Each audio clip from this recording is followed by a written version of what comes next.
sonnets, scenes, and monologues. In this corner, the Bards of Birmingham.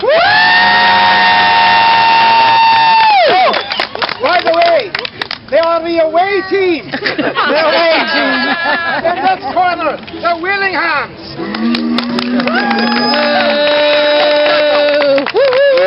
Or after the home team. Now, we will start off with the Bards of Birmingham. Yay!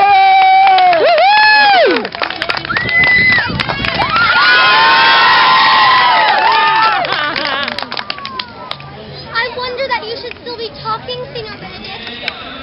Nobody marks you. What, my dear ladyship is Spain? Are you yet living? Is it possible Sustained should die with the thief who defeated his Senor Benedict? Courtesy itself was converted to Sustained until you come in her presence. Why then, courtesy's a turn for me. But it is something that I really love all women, only you excepted. But truly, I love none. A dear happiness to women, they would help them in trouble with a pernicious tumor. I thank God I'm not a customer for that. I would rather hear my dog bark at a crow than a man swear he loves me. God keep your ladyship still in that line. Some gentleman or other can escape a predestined scratched face. Scratched face doesn't work as a Christmas dog bark. You are a rare parent teacher. My tongue is better than a beast of yours. I would that my horse had the speed of your tongue. Woo!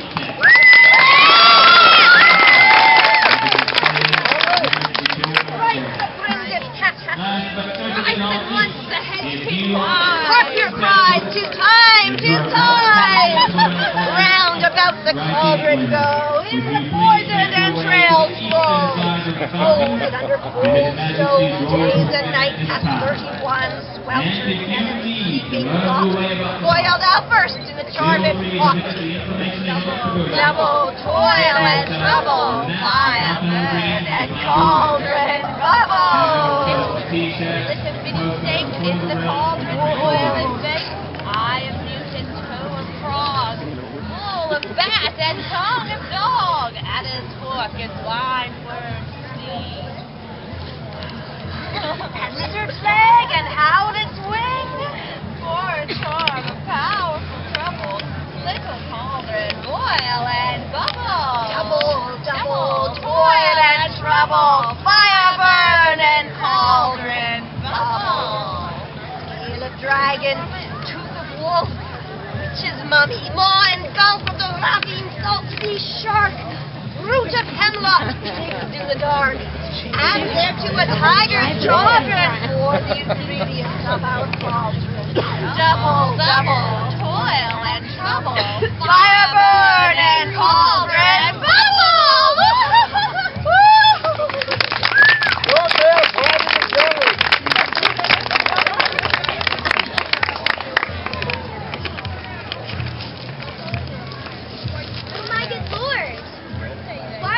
Alone. Tell me, sweet Lord, is it because of thy golden appetite? Sweet Lord, in my faint slumbers, I hear cries of courage and wars into the field. I need to know he loves me not. My sweet Lord, what is it that carries you away? Why, my horse, my love, my horse carries me away. Out, you mad-headed ape! Answer me directly, or I'll break thy little finger, Harry! Away, I love thee not. 'Tis no world to play with dolls and dabble with blood. We must have bloody noses and cracked crowns.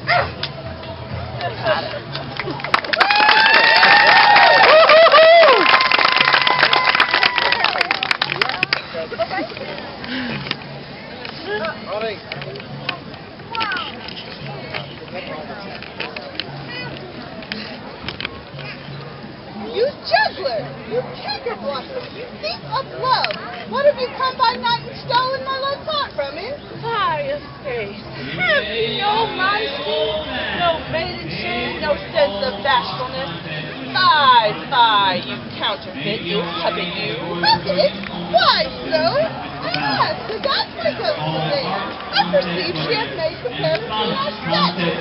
She has urged her fight that prevailed with her. You grow so high and deceived, I'm so dwarfish and so low. How low am I, thou painted maypole? Speak! How low am I? I am not yet so low, but that my nails can reach to thine eyes! her not hurt me. Let her not strike me. You may think that because she is so much lower than I am, that I may match her. Lower? Huffington! But Hermia, be not so bitter with me. Evermore did I love you, Hermia, did keep your counsel, never wronged you. Save in love unto Demetrius, I followed him of himself into this wood. To Athens I will bear my folly back, follow you no further. Let me go. Since you've gone, who then hinders you? A foolish heart that I leave here behind. What, with my father? With Demetrius. Oh, she is angry, she is heated. She was a victim of Little? Nothing but low and little. You, mistress, this coil is running you. Nay, go not back. I will not trust you, I no longer remain in your cursed company. Your hands and mine are quicker for a fray. My legs are longer, though. Run away. I'm amazed to know not what to say. Woo!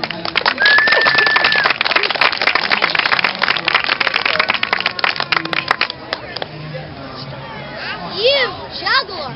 You canker blossom! You thief of love! What, have you come by night and stolen my love's heart from him? Have you? No maiden shame, no touch of bashfulness. Fie, you counterfeit, you puppet, you... Puppet? Why so? Aye, that we go again. Now I perceive that she has been compared between her stature. She has urged her height, and with her tall personage she has prevailed with him. How low am I, thou painted maypole? Speak! How low am I? I am not yet so low but that my nails can reach unto thine eyes.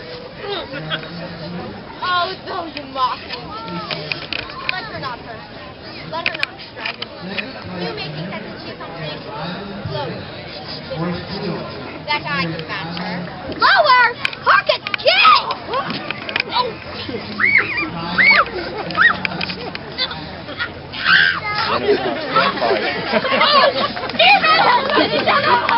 No, sir, she shall not. No, you take her part. Oh, when she's angry, she's keen and shrewd. She was a victim. And though she is but little, she is fierce.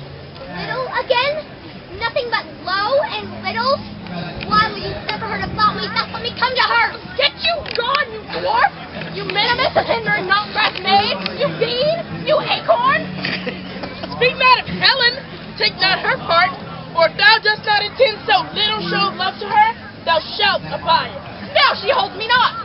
Follow if thou darest. Try whose right of thine or mine is most in Helena. Follow! Nay, I'll go with thee, cheek by jowl.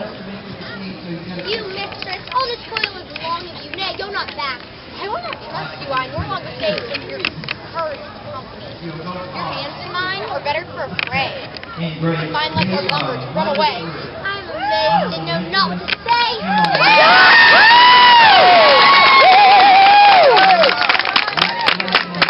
All right. Now we're heading with the monologues. We're going to lose.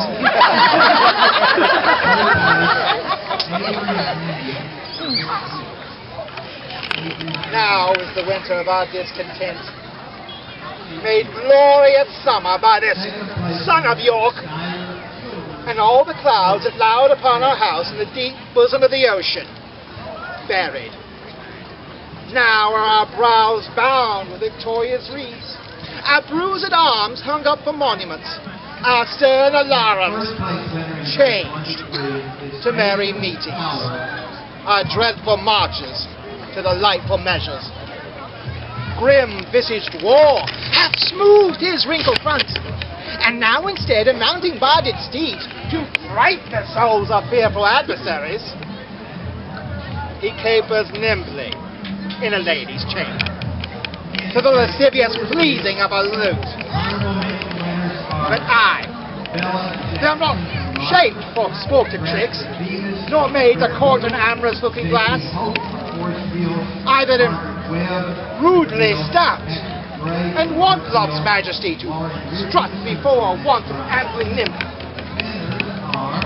I that am curtailed of this fair proportion, cheated of feature by dissembling nature, deformed, unfinished, simple for my time into this breathing world, scarce half made up, and so lamely and unfashionable that dogs look at me, as I hold by them. Why, in this weak, piping time of peace, I have no delights to pass away the time, unless to spy my shadow in the sun and descant on my own deformity. And therefore, since I cannot prove a lover to entertain these fair, well-spoken days, I am determined to prove a villain and hate the idle pleasures of these days.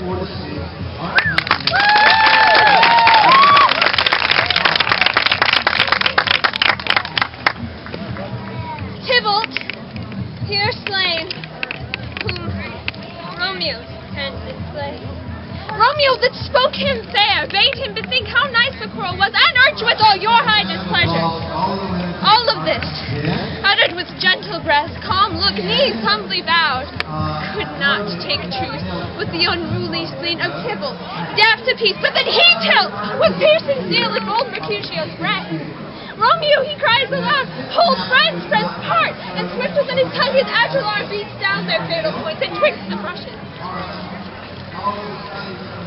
Underneath, whose arms an envious thrust from Tybalt, his life of stout Mercutio, and then Tybalt fled. But by and by comes back to Romeo, who had but newly entertained revenge, and to it they go like lightning, for ere I could draw to part them with stout Tybalt slain. And as he fell, did Romeo turn and fly? This is the truth. Or let Benvolio die.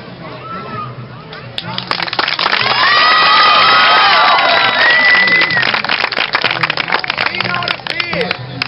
The isle is full of noises, sounds and sweet airs that give delight, that hurt not. Sometimes 1,000 twangling instruments will come about mine ears, and sometimes voices that, if I had been waked after long sleep, would make me sleep again. And then, in dreaming, the clouds methought would open and show riches ready to drop upon me, and that when I waked, I cried to dream again.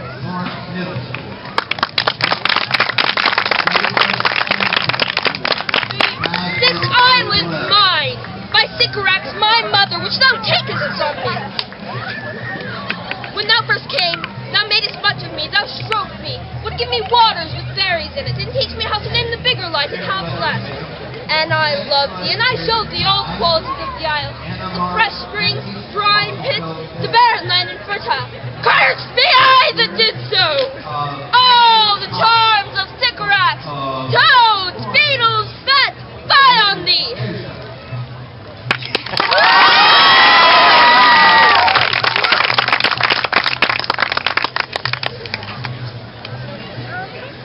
Yes, here's a spot! Out, damn spot, out, I say! 1, 2. Why then, 'tis time to do it! Fie, my lord, fie, a soldier and a feared! Yet who would have thought the old man to have had so much blood in him? Gain a fight, had a wife, where is she now? What? Will these hands ne'er be clean? What need we fear who knows it when none can call our power to account? All the perfumes of Arabia will not sweeten this little hand. Oh!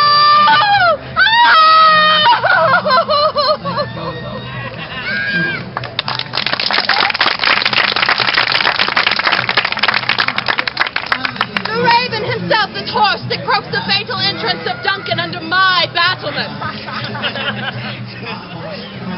Come, you spirits that tend on mortal thought, unsex me here, fill me from the crown to the toe-top full of direst cruelty. Make thick my blood. Stop up the access and passageway to remorse. That no compunctious visitings of nature shake my fell purpose, nor keep peace between the effect and it. Come to my woman's breast and take my milk for gall. You murdering ministers, wherever the substance lay. You wait on nature's mischief. Come, thick night, and paw thee in the dunnest smoke of hell, that my keen knife see not the wound it makes, nor heaven peep through the blanket of the dark to cry, hold! Hold! Woo!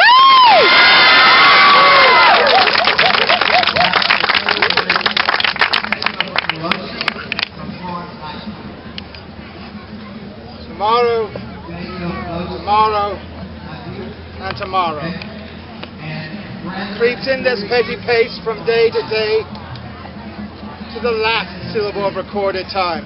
And all our yesterdays have lighted fools the way to dusty death. Out, out, brief candle. Life is but a walking shadow. A poor player that struts and frets an hour upon the stage and is heard no more.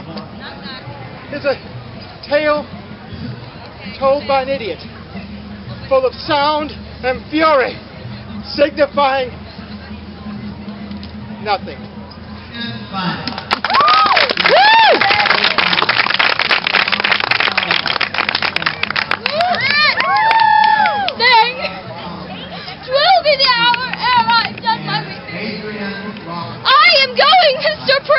To the Imperial's court. I think Crab, my dog, be the sourest natured dog that lives. My mother, weeping. My father, wailing. My sister, crying. Our maid, our cat, wringing her hands in all our house in great perplexity. Yet not this cruel-hearted her shed one tear. She is a stone, a very pebble stone, and has no more pity in her than a dog. Nay, I'll show you the manner of it. This shoe is my father. No, this left shoe is my father. No. This left shoe is my mother. Nay, that cannot be so. Yes, it is so, it is so. It hath the worser soul. Yes, the shoe with the hole in it is my mother. And this is my father. Now, come I to my father. Oh, should I kiss my father? He leads on. Now, come I to my mother. Oh, that she could speak now like a woodwoman. I kiss her too. There's my mother's dress. Up and down. Now the dog. All the while sheds not one tear, nor speaks a word. But see how I lay the dust with my tears.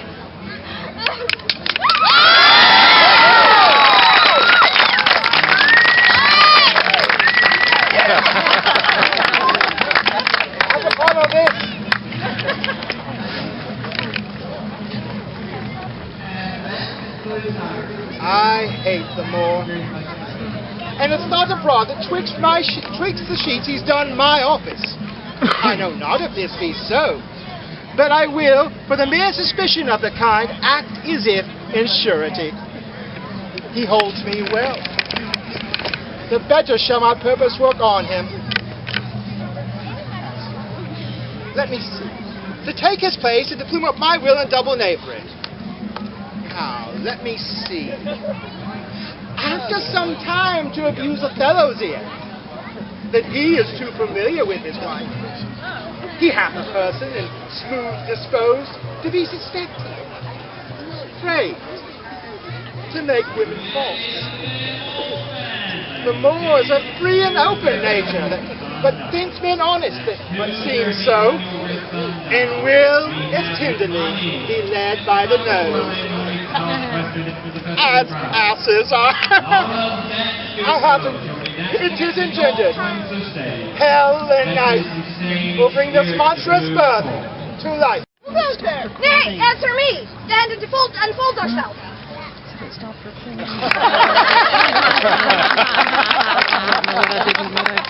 didn't get.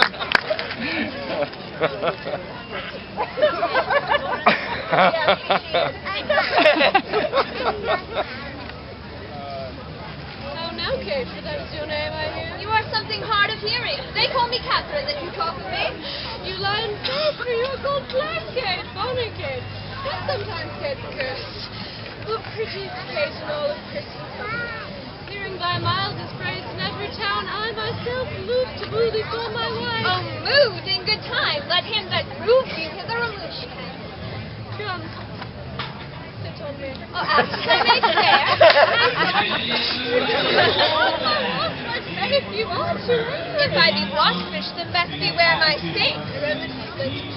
Oh, I, if the fool could find where it lies. In his tongue, yours is to talk of tales, and so farewell.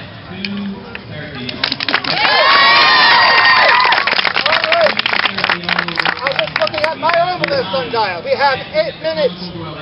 So we got time for 2 more before Landock takes space. Good. I got one last. And I know you've got more than that.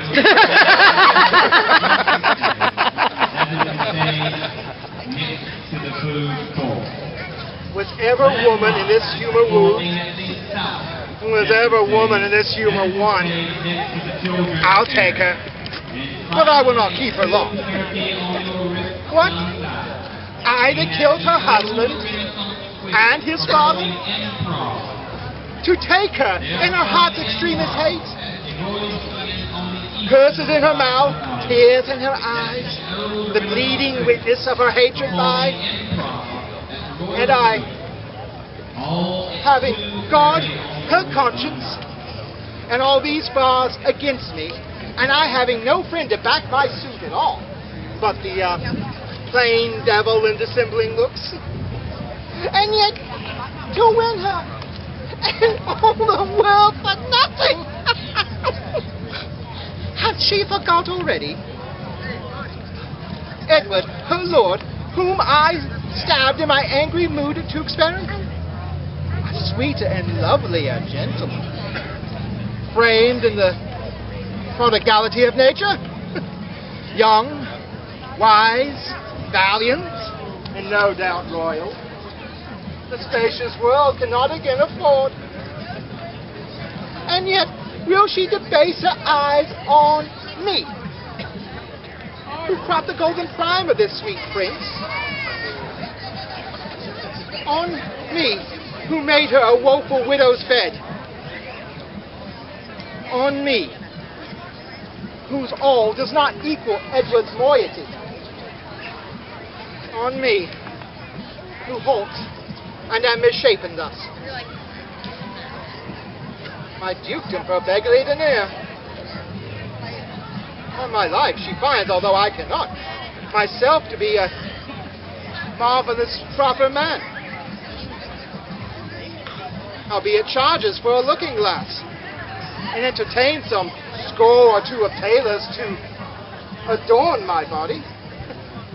Since I am crept in favor with myself, I will maintain it at some little cost. Oh. But first, I'll put yon fellow in his grave, and then return lamenting to my love. Shine out, fair sun, till I have bought a glass, that I may see my shadow as I pass.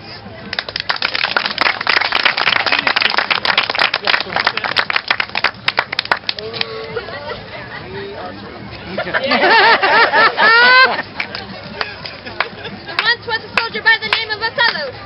That woman any light green yellow. Let's name Diago, who made himself a menace because he didn't like Othello, more Venice.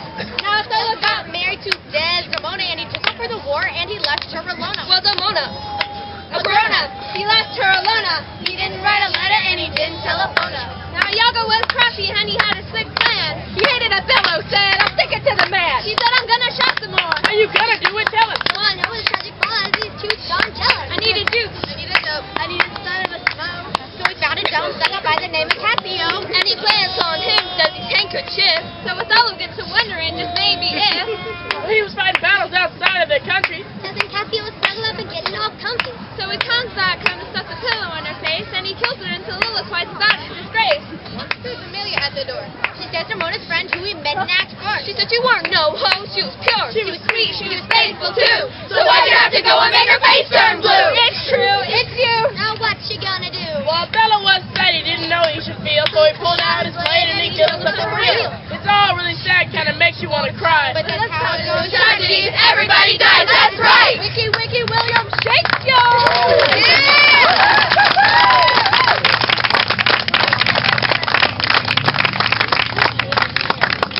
Since we've gone off book, whether mad or methodical, Hamlet told Ophelia he gave not a damlet. Asking to be or not, rooted him to the spot, thus allowing his uncle to scramble it.